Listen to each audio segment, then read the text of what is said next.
Tuendelee na taarifa za Nipashe ambapo polisi huko Kisii wameanzisha msako wa genge la vijana linaloendeleza uhalifu uliosababisha kifo cha kijana mmoja na wengine kadhaa kujeruhiwa, waathiriwa wakiachwa na majeraha ya mapanga na visu. Kwa mujibu wa wenyeji wa washiriki wa magenge hayo wamekuwa wakizunguka na pikipiki kutekeleza uhalifu huo.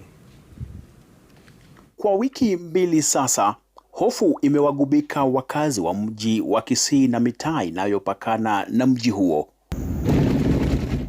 Picha hizi ni za baadhi ya vijana ambao wamenusurika kifo mikononi mwa genge hilo.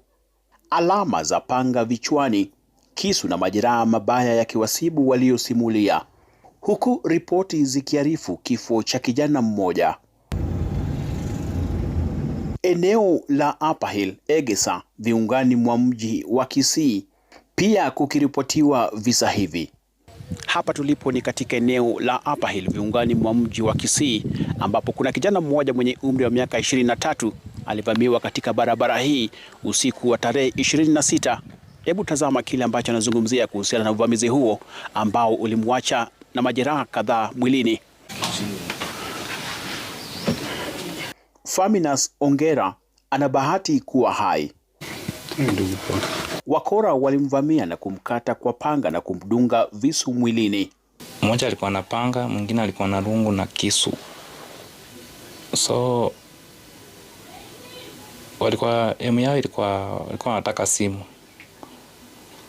So mimi kuuliza simu yangu mnachukua wapi? Ndio huyu wa mbele akanigonga panga, I think. Aligonga panga hapa. Kidogo hivi kuangalia nyuma, huyu wa nyuma na yeye akanitunga visu kwa mguu. Tena kuangalia kufocus wa huyu nyuma, huyu wa mbele tena akanigonga panga hapa kama mbili, alafu kuna ingine hapa. Kijana huyu wa miaka 23 aliyefuzu kutoka Kisii Polytechnic ameachwa na majeraha kichwani na pajani. Eneo la Nyanchwa vile wengi wameachwa na majeraha tele. Venye walikuwa wanataka kuchukua simu hivyo, mimi nikashika huyo mmoja. Nilikuwa na nguvu sana. Hiyo ndio nilikuwa nimetokea training. Nilikuwa na nguvu, nikashika yeye zaidi kidogo ni nyonge. Mwingine kuona nimeshika hivyo, huyo jamaa wao akakuja na kisu akanipiga hapa. Idara ya usalama imethibitisha kuanza kwa uchunguzi wa genge hili. I would want all those victims who have suffered such attacks to make reports so that we can initiate investigations to find out who are involved, where and when. Crispino Otieno, runinga ya Citizen, Kisii.